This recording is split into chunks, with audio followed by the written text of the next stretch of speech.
Over the last 12 months, I've actually helped a barber named Jericho Carrata in Houston, Texas go from making 8K per month all the way to 20K per month inside of Houston, Texas. And you can see the receipt right here as well too. And in this video, what I'm going to go ahead and do is break down how you can start growing your barber business in 2025. And in this video, you're going to learn a couple things. Number one, what actually grows a barber business and what doesn't.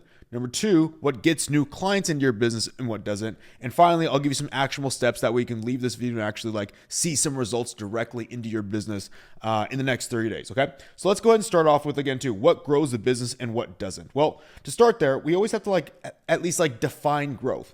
Now, a lot of barbers define this very differently, right? You'll see some barbers that will say, well, my growth in skill set, my growth in let's say the reviews my clients give me, my improvement or growth in, let's say, my location, right? I'm in renovating things, I'm improving things. And while all these things are honestly all fine and dandy, none of these go ahead and actually grow the business, the bottom line of the business, meaning the money that we are making, because that is the only tangible result that we can see, right? Because none of us, let's be honest, none of us really care if Jericho Carrata, let's say, improved his haircuts over the last 30 days if he didn't make a significant increase on his income. And I can guarantee you as well too, because Jericho is one of our clients, he did not focus on that over the last 12 months either, right?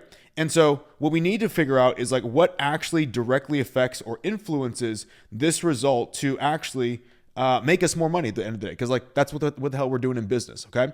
And for a lot of barbers, the challenge really comes down to they'll do years and years and years of focusing on the skill set thing, focusing on getting more reviews, focusing on improving the location, thinking that it's going to result in making them more money. However, in the reality of things, this doesn't. This just adds more work onto your plate and kind of keeps you in the same place year after year. And you're stressed out with bills, getting eaten alive by inflation.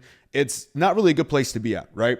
And you really want to think that the only thing that grows the business, which is again too, we need to focus on and define that growth in the business means a growth in the income. So the only thing that grows our income is if we cut more heads, right? We'll say cut more hair, okay? That's pretty obvious. Now, we can obviously do this a couple ways, right? We can obviously, if what directly affects our growth is cutting more hair, well, then we need to get some more new clients, right? Because of course, let's say if you only have 20 clients you're cutting a month overall, you're not going to be able to make, let's say, 20K a month like Jericho Carrata. You have to get new people into this system overall to be able to cut their hair. And that's really what directly affects business growth. And that's what we've only been focused on with Jericho Carrata or some of our other private clients is how can we get more new clients into the business? And for those of you that might be well, I might not be ready yet. I need to focus on my skill set or I need to get my location better. I would argue this to you, okay?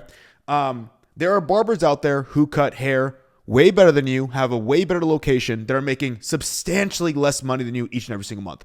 On the flip side, equally, there are barbers who cut hair worse than you, who cut in locations or environments that are worse than you, might not be the best environment, meaning they've cut in not the best top tier thing like yourself, and they're making way more money than you. Example of our other private clients, South Bay Chris, who was cutting in his parents' garage, making 20K a month, and it was just a garage. Henry Hong cutting a spare room in his mom's house, making 24K a month overall, right? And while a lot of barbers focus on things that again too, they think are going to improve the business, because this is what's been the mentality all along, location, reviews, improving our skill set. These things, again, too, are nice. I'm not saying that these things don't matter, but to get a direct reflection on making more money, that is not going to get us there. And we need to be able to focus on getting new clients overall, okay? And really, we need to be focused on, okay, what actually gets us new clients at the end of the day? Well, before we kind of dive into that, I really want to at least harp on this point as well too. One of our private clients, I also want to harp on another one of our private clients, Jada Barber, because again too, for a lot of barbers, Georgie was very similar. He, again too, he didn't really have a good social media account, even though he has 212K followers right here. But he didn't have a good social media account when he first started working with us. He's under probably 4 or 5K followers, only making about 4K a month, because again too, he was focused on just improving a skill set, doing more walk-ins, doing all this stuff, instead of again too, how can we get more new clients in the business? And in about 12 months, we took him from making 4K a month to 4 to 5K per month, all the way to 15K per month, getting over 27 new clients in 1 week, charging over $100 a haircut. And then right after that, that same month, literally at the end of that same month, he went ahead and hit his first 20K month, as you can see right here as well too. Got 107 new clients booked, 98 new clients cut in total of 168 cuts. And again, when we focus on getting new clients in the business, and like, I think for a lot of barbers, like these numbers right here, 107 new clients booked in a month. This is for one barber, right? This is like, I mean, this is the new clients he got booked in right here is more than some barbers actually get on their own of like the returning clientele, right? And so when we can just be super locked in and focus on how do we generate more new clients at scale into our business, that's when we actually grow the business like this. And I think every single one of you that are watching this right now, even like regardless of what you think about like, charging higher prices or making more money, I think we can all agree you'd probably be better off making 20K per month this month as well too. You're probably in a much better position, right? So when we go ahead and actually, again, to define what the growth is defined by making more money. How do we make more money? By getting more new clients. Well, obviously from there, if we want to grow bar business 2025, we have to get new clients. How the hell are we going to get these new clients? I'm glad you freaking asked. Okay. So that's what we're going to cover at least next, like what actually gets new clients and what doesn't. Now, what most barbers typically do, and like I'll hop on calls with barbers, I'll be in the DMs with barbers, or I'll even work with some of our private clients as well too. A lot of barbers focus on getting new clients in terms of like a very old method, right? They'll pass out business cards, pass out biz cards. They will, let's say, rely on like word of mouth, right? Like have their clients tell other people. They'll rely on, let's say, walk-ins as well too. And they'll let's say they'll like post a little bit on social media, but it's like, they don't really know what the hell they're doing with it. It's kind of just like a thing that they do because like somebody told them to do it overall. And like, this, at the end of the day, like I want to make this like very clear, like this does work, but it has like this like ceiling that you will hit and it'll like hurt real bad because like eventually you won't be able to charge more, get more new clients, and it'll kind of hit like this plateau inside of your business. And we need to be very focused when we are getting new clients. And because otherwise, if we're doing like all this, like I said before, this does work, but it creates what I like to call a bottleneck in our time, right? Think about, again, too, passing out business cards. Think about how much time it takes to get one client from passing out business cards.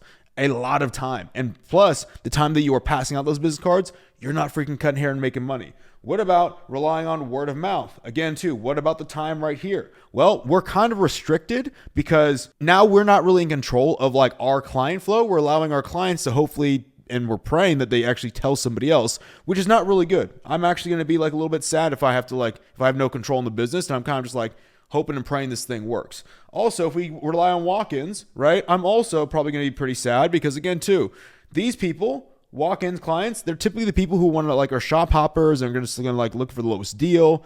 And I also don't have any control of the business because like it's really on the barber shop. And so I'm not really directly affecting my business growth. Right. And again, too, like all this works, like I said, but like, again, we have a bottleneck in our time, like a one-to-one relationship, right? We can only do so much passing out business cards to get more new clients in. And once again, we become too busy. Let's say we're cutting hair like 12 hours a day. Well, where are we going to find the time to get new clients? By passing out business cards, right? Because it becomes a number game at that point in time. Now, where I like to put all of my effort into is actually into social media, right? Especially like TikTok and Instagram right now, because on those platforms, like I can literally post a video and in 10 minutes, I can go ahead and reach 10,000 people. And I don't care what I'm doing, like in person. I cannot go up in 10 minutes and shake 10,000 people's hands and get them to know about my business.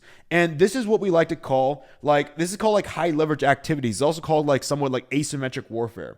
And what that means is I'll just kind of draw a diagram right here because this is what you should be looking for in let's say whatever you're doing, right?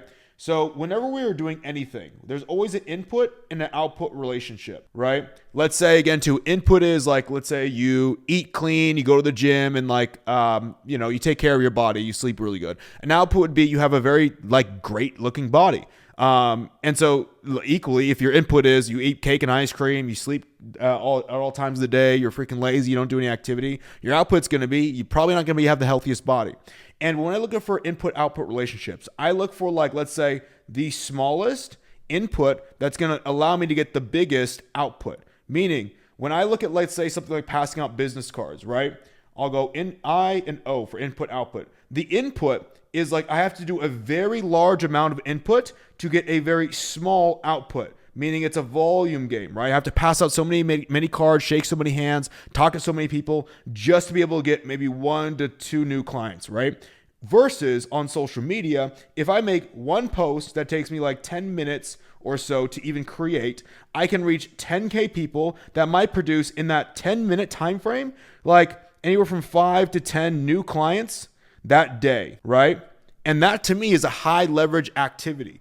And then it just comes down to how do we actually get this thing pumping, right? Now, before we go into actually what gets this thing pumping, I really just want to like highlight real quick right here. So how to get more new clients all comes from social media. Now, if you're still like, well, I don't really know about this, Daniel. Like I've heard the social media thing before. I'm still like iffy on it, or I know social media, but like it just doesn't work for me. Here's what you should really be focused on if you're trying to grow the business 2025 and get more new clients via social media, okay? We'll take two barbers. We'll call one barber A. We'll call one barber B, okay? Barber A only gets 100 new people seeing their business each and every single month. Barber B gets 100 million new people seeing their business each and every single month. 100 versus 100 million. Now, based on this, who do you think is going to have a better business? Who do you think is going to be able to get more new clients and make more money at the end of the day? If you say anything outside of Barber B, you might need to call 911 because something's not right upstairs, you know? But like, it's always about how can we just get more people, more eyeballs seeing our business? Because at the end of the day, the reason why, let's say you are where you're at in business right now is because not enough people know about your business. Take, for instance, one of our private clients, Time to Win. Now, if you look at these videos, 400, these are posted every single day, by the way, right? We have a 481,000, a 2.5 million, a 22.8 million, 525K video, 658 video, 529K video, 864K video, 2.1 million view video. And this is just again in 1, 2, 3, 4, 5, 6, 7, 8. This is in 8 days. So he still has he's not even a third of the way through the month, right? Now, this is a lot of new eyeballs onto his business. You might be like, well, how many of those eyeballs actually get into his business? How many of those eyeballs actually convert into new clients? Well, again, you can look at it like, let's say his following. It has about 468,000 followers. Again, when Ty first started working with us, he was under 10K, probably under 5K followers as well too. However, Ty does 30K in a month, as you can see right here. This is from cutting hair. He did about 24K from cutting hair and about another 5K from TikTok money because of his social media content goes so viral. And this is what can happen when you are focused on new clients book. Now, I know I made another video on this, and I include the screenshot. I forgot to include that screenshot last time. But Ty also is booked out 3 months in advance. So you can literally go onto his booking page. If you guys click this link right here on his booking page, you can literally see that you cannot book an appointment with him for the next 3 months. He opens up 3 months in advance. There might be 1 or 2 appointment slots open, but he is fully booked out because he has this content machine cooking. And that is, again, he's getting over 300. He's getting over 355 new clients every single month booking into his business, which is freaking ridiculous, right? And so, again, would you be able to do this result from passing out business cards, word of mouth, walk-ins, and just kind of guessing on social media? No, because even Ty couldn't just guess on social media. Ty had to have an actual game plan to actually get these results. Like I said before he started working with us, he was getting under let's say 5K views on his videos, had under 5 or 10K followers on Instagram. I don't know the exact number, but he definitely wasn't in the 10K route. And he was only charging $35 a cut, making about 9K a month, having to do a shit ton of work. Now he's charging over $100 a haircut in the same, now he moved to a private studio, but he was in the same barbershop in Richmond, Virginia. By the way, not a big city, but Richmond, Virginia, charging $100 a haircut, making 20 to 30K per month in that barbershop, while other barbers around him were charging 40 or $50. When you are able to scale up your barber business like this, right, have a dialed in plan on what to actually do on social media and actually use social media and actually apply yourself every single day and work at this, you can actually grow the business, which again, too, I think a lot of barbers get a little bit lazy on, which is okay, because I'm going to go ahead and give you some at least little advice right now on what you should be focused on in order to grow this business. Now, let's go over to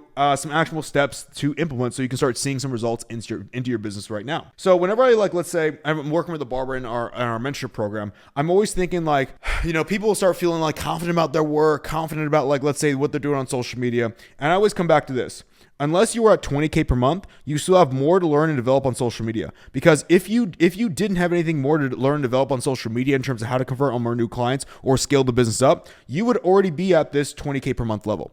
And I always start off with that because I think a lot of barbers, they need to be a little bit more open to the fact of like, hey, we need to be able to learn, right? Not just to be stuck in our old ways. Like the old way of, again, too, getting clients of like passing out business cards, word of mouth walk-ins, and like kind of just throwing whatever on social media.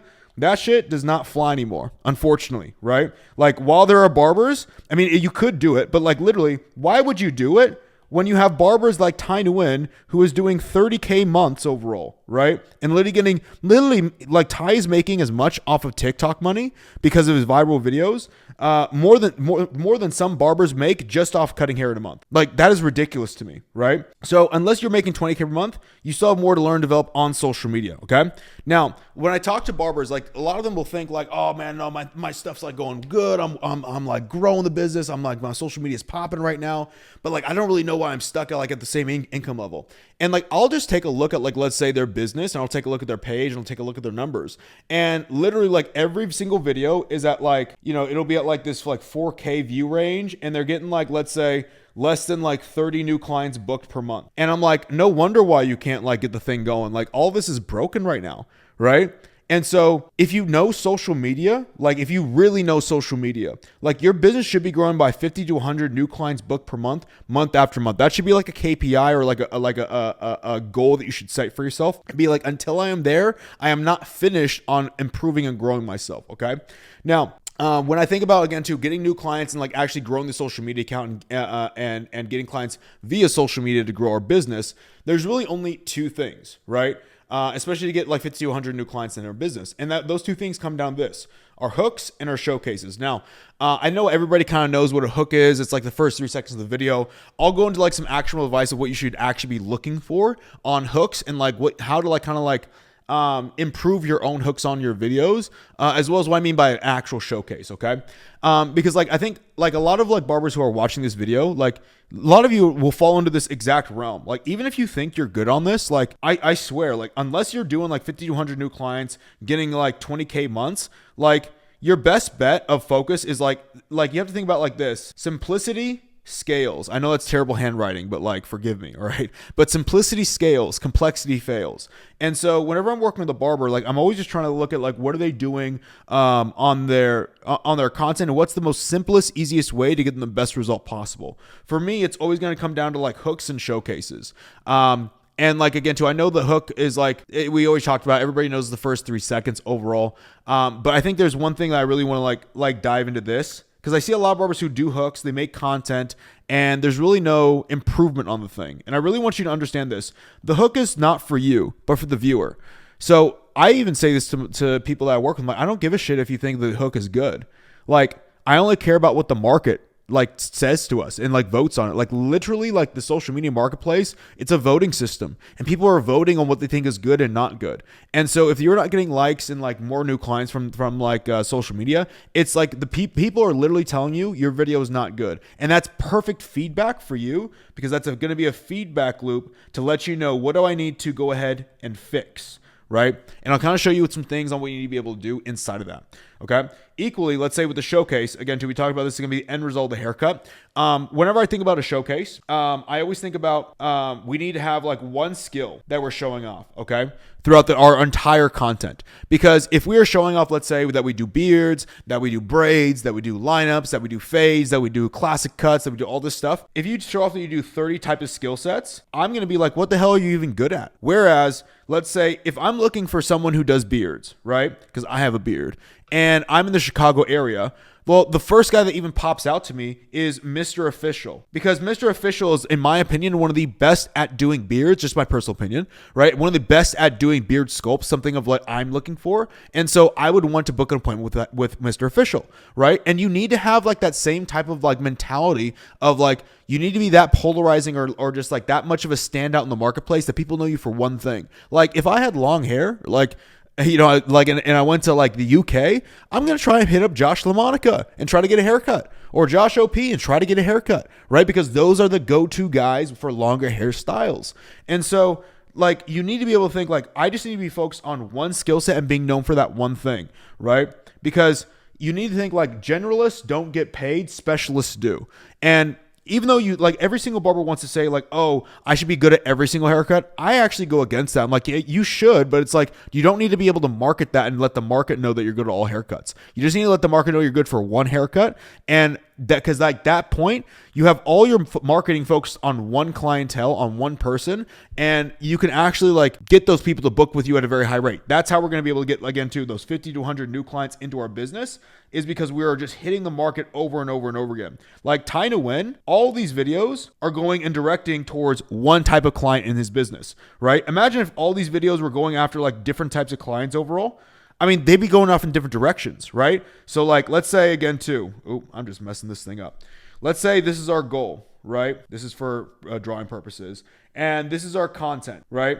And let's say for our content, we post content that's going in this direction, this direction, this direction, and this direction, right? Like I'll say goal so it doesn't look like it says God. But like, so this is our content. Now, are we really doing a good job with this? Not really. But what if all of our content that we posted that week is all going towards the goal? Like, how do you feel about us hitting our goal at that rate? Probably pretty good, right? It makes us much more deadly. It's also like, look, I don't fear someone who like if I was a barber, if there's another barber who's like doing like 20 different businesses along cutting hair, I'm like, dude, you're so unfocused. You have no clue what you're even trying to do. Versus the barber who's just focused on one business and they're just focused on their hair cutting business. I'm like, oh yeah, you're going to do really, really good.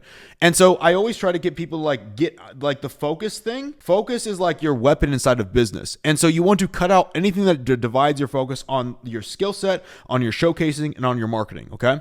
Now let's go ahead and get into like at least like what I'm talking about with improving, let's say, our hooks on videos. So over here, I have like Instagram popped up, and what you can easily do is like, this is just a save folder I have on Instagram, right? And I call it 10K likes example for Q&A call. Now, as you can see, every single one of these videos has over 10K likes on Instagram. And all I did was go on my explore page and I just scrolled through on my phone, right? And every barber video that I saw, didn't care what it was, but if it was a barber video that I saw, and I would just save it and create a folder called 10K likes. And you could make this easily on your phone, because this is like, you want to think this is like going to be your like your database of like what works in the marketplace and what's good and what's not good, because you're going to be able to decipher what your content is doing versus like somebody else's content, right? And like why their content does well. So if we go into here, like, I mean, you can see I have a ton of freaking videos saved up in here, but you can just like every single day, if you go for 10 minutes and just save videos up, it's going to be so good. And what you can easily do, right, is you can go ahead and let's say grab a video like this, and let's say, you know, you can like look at like, if we're talking about the hook, right? This is already too much off the hook. The hook is like literally like if I play this right there, right? Literally that's the hook. And so I like to do a couple things with this, right? I like to watch the first 3 seconds right here and then just keep on going through and just see patterns and things. I also like to go ahead and look at like, let's say the hook and like somebody else's video and my hook. And so if you want to improve, like, let's say your results that you're seeing over on your content, one of the biggest things, or the biggest helps that you can do is after you make a post, and you should be posting every single day, grab a video that did over 10K like, right? And then all you want to do inside that whole entire video, you just want to take out like that first 3 seconds, the first 3 seconds of the video, right? Now you can either do this, let's say you can download this video and put it into like CapCut and like remove the first 3 seconds, and then take your video and the same thing, remove the first 3 seconds, and then just play it on a loop back and forth, like always just like rewatch your first 3 seconds, their first 3 seconds, and look at what the major differences is. And then whatever the major differences is, you go and fix that. Because again too, what you're doing is like, you have your post that did not do a good, let's say, result in the marketplace. You're taking a post that did get a good result in the marketplace, and you are comparing the two, right? And you were literally saying, people voted on this and liked it. People voted on this by not liking it. Why? And what do I see is the clear difference overall? And when you start making these small changes each and every single day, you will start seeing your results go up on not only your posts, but also your clientele will start going up as well too, if you have a really good showcase at the very end of the cut. Now, when we're talking about a showcase, I'll just go to, of course, we got Ty Nguyen here, who I think showcases phenomenally well. When we're talking about a showcase, again, we're not talking about spinning the client all the way around. All I'm talking about is like, here's a very good after cut, but like, it's literally just like one angle. Boom. It's literally just this one angle right here, right? Now, tie is more of like an aesthetics and like a hairstyling niche of like a focus point. But like if you were to do the lineup, you want to get the lineup as the main focus. If you're doing beards, you want to get the beard as the main focus, right? Again, too, we're just hitting from the same angles over and over and over again. And he gets a nice little post-game interview right there as well, too. We'll look at this video as well. Again, we're just looking at, like, let's say the very end of the haircut. Again, very clean. Everything's all about the hairstyling and again to more of a confidence look overall. And these are things that you can easily do to start improving your skill set or start improving your content overall. So if you're looking to go ahead and actually grow and scale your business in 2025, you have to focus on getting new clients. The way you start focusing on getting new clients is honestly going on social media, getting your videos to actually hit viral views, right? And then making sure if you actually want to start getting more new clients, you should be optimizing for 50 to 100 new clients per month. You should only be focused on hooks and showcases, right? And again, too, the showcases with one skill set, nothing else can be known for that one thing. Your first 3 seconds should be optimized around like somebody else who else got 10K views, and you should also be doing some studying in that in there as well too to see what other barbers are doing in terms of their 10K views. And if you can do that, you can maybe have results like again to some of our private clients like Jericho Corrada doing 20K a month, like Georgie Morales doing 20K per month as well too. Or like Ty Nguyen, who's doing 30K per month inside of his barber business in Richmond, Virginia. And by the way, if you were someone who obviously like we help barbers grow and scale their business. If you're someone who is interested in becoming one of our mentorship clients, I'll put a link down below. You can book a 15-minute call with my team, kind of see what we do and see if and how we can help you. If not, like let's say if you're like, I don't really know yet, we also have a free community you can check out if you just want to check things out and see what we do and kind of get a feel for us. I'll also leave that link down below, or don't click it. I don't really care either way. I'm just here to make sure that you guys get a little bit better education on how to grow and scale your business and actually help you guys figure out like what direction you should go in the next 12 months if you're actually trying to grow the business overall. Because at the end of the day, like regardless of even if you want to like, again, work with us or not, no problem. And my biggest thing is like, we all need to like improve the barber industry at the end of the day. I think the barber industry is not the best in terms of a business mindset. And so that's why I make these videos. I also make podcasts as well too. So you can follow me on podcast platforms in terms of Spotify and Apple Music. And with that, I'll see you guys on the next video.